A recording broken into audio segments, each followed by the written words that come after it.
नमस्कार, मैं अंजलि मिश्रा। स्वागत है आप सभी का द न्यूज में। आपको बता दें कि सुधीर चौधरी जो कि पत्रकार हैं, काफी नामी जामी पत्रकार हैं, सब इनके बारे में जानते हैं।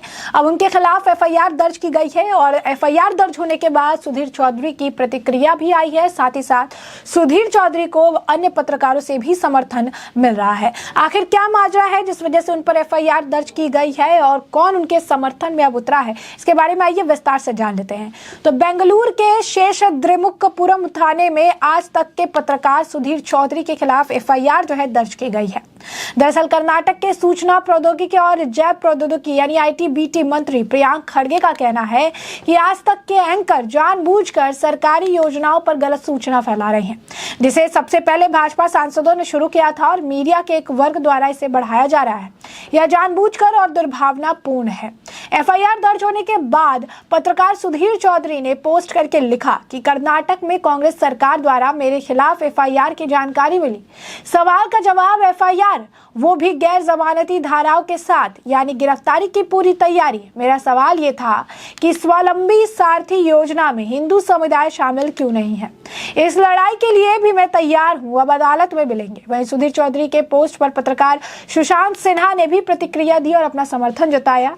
उन्होंने लिखा कि सुधीर जी, जिनका इतिहास पत्रकारों को जेल में डालने का है, उनसे और कुछ उम्मीद नहीं की जा सकती। और फिर ये लोग किसी और को हिटलर बुलाते हैं और बताते हैं पूरी मजबूती से लड़िए। आपको बता दें कि सुशांत सिन्हा के इस पोस्ट पर प्रतिक्रिया देते हुए सुधीर चौधरी ने लिखा, प्रिय सुशांत, साथ देने के लिए धन्यवाद। मीडिया की आज़ादी खतरे में है। हम सबको मिलकर इस नए आपातकाल का मुकाबला करना होगा। मुझसे तो वैसे भी इनकी पुरानी दोस्ती है। बता दें आपको, कर्नाटक के प्रौद्योगिकी आईटी-बीटी मंत्री प्रियांक खड़गे ने सोशल मीडिया पर एक पोस्ट लिखा था, जहां पर उन्होंने कहा कि आज तक के एंकर जानबूझकर सरकारी योजनाओं पर गलत सूचना फैला रहे हैं, जिसे सबसे पहले भाजपा सांसदों ने शुरू किया था। मीडिया के एक वर्ग द्वारा इसे बढ़ाया जा रहा है। यह जानबूझकर और दुर्भावनापूर्ण है। सरकार आवश्यक कानूनी कार्रवाई करेगी। पोस्ट में आज तक के एक शो प्रमोशन का स्क्रीनशॉट था, जिसमें सुधीर चौधरी दिख रहे थे, जिसमें हिंदी का कैप्शन लिखा था कि कर्नाटक में अल्पसंख्यकों के लिए सब्सिडी लेकिन हिंदू के लिए नहीं, क्वेश्चन मार्क। तो न्यूज एंकर को खड़गे की चेतावनी दी थी कि शांति और सद्भाव को बिगाड़ने के लिए गलत सूचना के प्रसार के प्रयासों को विफल करने के लिए तथ्य जांच पर सिद्धरामैया के नेतृत्व वाली कांग्रेस सरकार की नई नीति का जो है यह हिस्सा रही है। और इसे ही लेकर जो है लगातार सवाल जवाब किए जा रहे थे और जब इस पर सवाल पूछे गए तो सुधीर चौधरी के खिलाफ ही एक्शन ले लिया गया। सुधीर चौधरी के खिलाफ एक्शन लेते हुए उनके खिलाफ एफआईआर दर्ज करा दी गई और अब लोगों की तरह तरह की प्रतिक्रियाएं भी हैं। लोग लिख रहे हैं कि कांग्रेस जो है डर चुकी है। कांग्रेस लगातार इस तरीके से जो उनके खिलाफ बोलता है, राहुल गांधी मोहब्बत की दुकान खोलने की बात करते हैं और अगर सवाल भी पूछ ले कोई उनकी पार्टी से तो इस तरीके से उन पर एफआईआर दर्ज करा देते हैं। आपको बता दें एक और व्यक्ति है सर्वेश कुमार, उन्होंने लिखा, तमिलनाडु के मुख्यमंत्री स्टालिन का बेटा उदयनिधि स्टालिन से लेकर उनके कुछ मंत्री तक ने सनातन धर्म को अपमानित किया और खड़गे कर दिया जो है और खत्म करने की बात की, लेकिन इस पर कोई कार्रवाई नहीं हुई।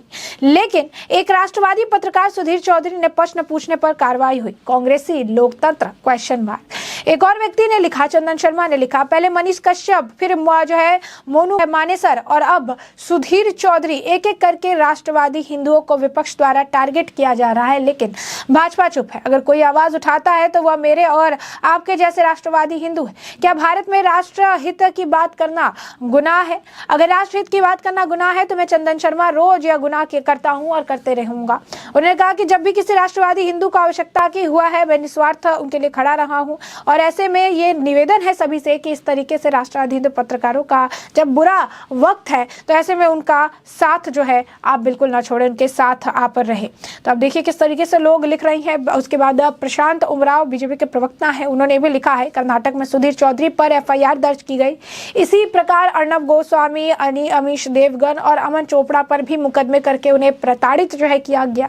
गिरोह द्वारा चित्रा त्रिपाठी और रूबिका पर व्यक्तिगत हमले किए जाते हैं। दिन रात लोकतंत्र और फ्रीडम ऑफ स्पीच की माला जपने वाले और मोहब्बत की दुकान खोलने वालों का इतिहास पत्रकारों को जेल में डालने वाला रहा है, परंतु बेशर्मी से किसी और को हिटलर बताते हैं। तो ये प्रशांत उमराव ने लिखा है एक और व्यक्ति अमरीश सिंह, उन्होंने भी इसी तरीके से प्रतिक्रिया दी, लिखा जिनका इतिहास काले पन्नों में दर्ज है, जो देश की पहली इमरजेंसी जो है देश में लगा चुके हैं, पत्रकारों को जेल में कैद कर चुके हैं, देश में 70 साल शासन कर चुके हैं, जिनके राजकुमार विदेश में जाकर देश के खिलाफ जहर उगलते हैं, विदेशों में देश के खिलाफ अपना प्रोपागेंडा करते हैं, विदेशों में देश की बुराई करते हैं। वही आज देश में मोदी जी के मात्र 9 वर्ष के शासन में बौखला गए हैं, मीडिया को गोदी मीडिया बोलकर प्रचारित कर रहे हैं और तो और पत्रकारों पर झूठे मुकदमे भी दर्ज करवाकर इमरजेंसी की यादें ताजा करवा रहे हैं। यानी साफ तौर पर सुधीर चौधरी के खिलाफ जिस तरीके से एफआईआर ये दर्ज की गई है, उन्हें जेल भेजने की तैयारी की जा रही है, इसे लेकर लोगों में भी भारी आक्रोश है। लोग भी काफी ज्यादा गुस्सा है कि आखिर ये कांग्रेस जो मोहब्बत की दुकान खोलने की बात करती है, हर जगह मोहब्बत फैलाने की बात करती है, इतनी ज्यादा नफरत पत्रकारों के लिए आखिर क्यों पाल रखी है। अगर एक सवाल पूछ लिया जाए, क्योंकि अगर जनता सवाल नहीं पूछ रही तो पत्रकार सवाल पूछते हैं, लेकिन अगर पत्रकार भी सवाल पूछ रहे हैं तो कांग्रेस को इस बात से तकलीफ है कि पत्रकार सवाल क्यों पूछ रहे हैं। तो आपको बता दें कि पत्रकारों का काम है सवाल पूछना, अगर आपको जवाब देना है तो आप दीजिए, नहीं देना है तो जनता तो देख रही है।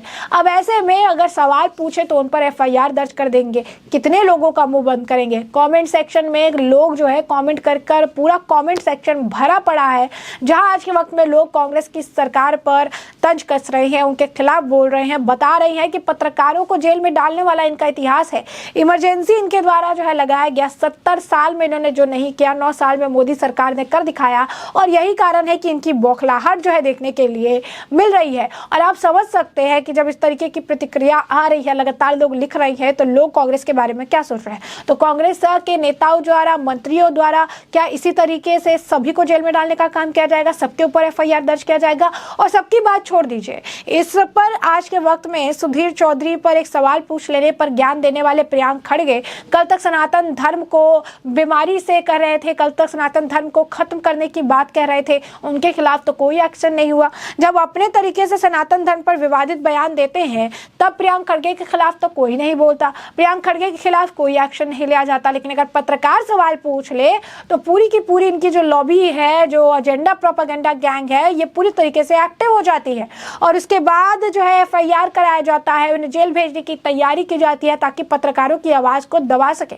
तो आपको बता दें कि आज के वक्त में पत्रकारों की आवाज बहुत ज्यादा बुलंद है और उन्हें दबाया नहीं जा सकता। सुधीर चौधरी और उनके साथ अगर आप देखेंगे, अब सुशांत सिन्हा भी अपना समर्थन दे रहे हैं और हमारे जैसे पत्रकार को भी जो है सुधीर चौधरी को जो है पूरा समर्थन दे रहे हैं। और ऐसे में अगर आप देखेंगे तो सुधीर चौधरी को जेल में डालने की तैयारी जो ये कर रही है, ये सरासर गलत है। सवाल अगर पूछा जाए तो इसके जवाब में एफआईआर जो है कर देंगे, ये जो है कांग्रेस का कल्चर रहा है और अब कांग्रेस इसी को आगे बढ़ाते हुए नजर भी आ रही है। सुधीर चौधरी तो खुद इस पर प्रतिक्रिया देते हुए कहते हैं कि पुरानी दोस्ती है इनकी मेरे साथ और यही कारण है कि मेरे खिलाफ इस तरीके से जो है गैर जमानती चीजें के साथ जो है एफआईआर दर्ज करवा रही है। सवाल पूछा था और जवाब में एफआईआर जो है मेरे ऊपर कराते नजर आ रही हैं। तो यहाँ पर लोगों की प्रतिक्रियाएं देखने के लिए मिल रही है। प्रियांक खड़गे भी यहाँ पर अगर आप देखेंगे तो सवाल खड़े कर रहे हैं, कह रहे थे, और जबकि कैप्शन यही था कि कर्नाटक में अल्पसंख्यकों को सब्सिडी लेकिन हिंदुओं को क्यों नहीं। और यही सवाल जब पूछा गया तो जवाब में अब कांग्रेस की सरकार ने एफआईआर दर्ज कर पत्रकारों को अगर आप कहेंगे कि आवाज दबाने का काम कर रहे हैं। वहीं आपको बता दें कि बीजेपी के नेता आदेश गुप्ता ने भी सुधीर चौधरी की प्रतिक्रिया पर अपनी राय जो है रखी है। उन्होंने भी उस पोस्ट को कोट करते हुए लिखा, कांग्रेस का इतिहास हमेशा से लोकतंत्र के चौथे स्तंभ को कमजोर करने का रहा है, कभी इमरजेंसी लगाकर तो कभी पत्रकारों पर एफआईआर करवाकर। अब आप देखिए कि पत्रकारों के लिए भी अगर कोई आवाज उठाएगा तो कहेंगे कि इनके लिए काम करते हैं या इनके लिए करते हैं या गोदी मीडिया है जिस वजह से जो है चीजें की जा रही है। लेकिन यही एफआईआर करने की जल्दी तब कहा जाती है जब आप कह सकते हैं उदयनिधि जैसे लोग सनातन धर्म के खिलाफ बोलते हैं। ये तब कहा जाती है जब प्रियांक खड़गे से खत्म करने की बात करते हैं, तब कहा जाती है जब डी राजा जैसे लोग भी सनातन धर्म के खिलाफ जहर उगलते हैं, तब कहा जाती है जब विवादित बयान सनातन धर्म को लेकर दिए जाते हैं, बीमारियों से उन्हें जोड़ा जाता है। प्रकाश राज जैसे पत्र जो है एक्टर्स भी इसे लेकर उसे कहा जो है सनातन धर्म को खत्म करने की बात करते, तब कोई एफआईआर नहीं होती, कोई आप कह सकते हैं बयानबाजियां नहीं होती, कोई प्रतिक्रिया नहीं होती है। लेकिन अगर पत्रकार सवाल पूछ ले तो कांग्रेस कांग्रेस के अंदर डर का ये माहौल है कि डर के मारे FIR दर्ज कराकर उसे जेल भेजने की तैयारी करने में लग जाते हैं। तो ऐसे में हमने आपको जो पूरा मामला है ये बड़ा विस्तार से बताया कि पूरा मामला क्या है, और अब इस मामले पर आपकी भी जो राय हो कमेंट सेक्शन में कमेंट करके जरूर साझा करिए। धन्यवाद।